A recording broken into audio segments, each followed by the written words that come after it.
Hello guys, Himalayan 450cc first 400 கிலோமீட்டர்ஸோட ride experience share பண்ணிகிட்ருக்கேன். So இதுக்கு முன்னாடி ஒவ்வொரு 100 கிலோமீட்டர்ஸ்க்கும் ரைடு எக்ஸ்பீரியன்ஸ் ஷேர் பண்ணியிருக்கிறேன். இதுக்கு முன்னாடி வீடியோஸ் பார்த்தீங்கன்னா தெரியும். ஸோ இந்த தடவை பார்த்திங்கன்னா இந்த 400 கிலோமீட்டர்ஸ் கம்ப்ளீட் பண்ணும்போது என்னென்னலாம் ஃபீல் பண்ணதுன்னா, பிரேக் ஸ்டார்டிங்கில் இருந்த அந்த ஷார்ப்னஸ் இப்போ கிடையாது. கொஞ்சம் ஷார்ப்னஸ் கம்மியாயிடுச்சு. அடுத்தது பார்த்திங்கன்னா, சடன் பிரேக் அடிக்கும் போது கியரை கம்மி பண்ண முடியல.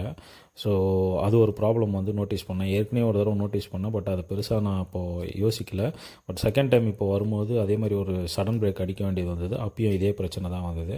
ஸோ அது ஒரு ப்ராப்ளம் இருக்குது. வண்டியோட சவுண்டும் பார்த்திங்கன்னா இப்போ கொஞ்சம் ஸ்மூத்தாக இருக்குது. ஸோ இனிஷியல் ஸ்டேஜில் வண்டி ஓட்டும் போது இருந்த சவுண்ட் இப்போ ரொம்ப மைல்டாக ஒரு ஸ்மூத்தாக வந்திருக்க மாதிரி இருக்குது. ஸோ அது காமனான ஒரு விஷயம். நம்மளே ராயல் என்ஃபீல்டில் புது சைலன்சர் வாங்கி மாட்டினா ஓட்ட கொஞ்சம் சவுண்டு மாறும். ஸோ இது 500 கிலோமீட்டர்ஸ் கம்ப்ளீட் பண்ணிட்டு ஃபஸ்ட் சர்வீஸுக்கு முன்னாடி ஃபைனலாக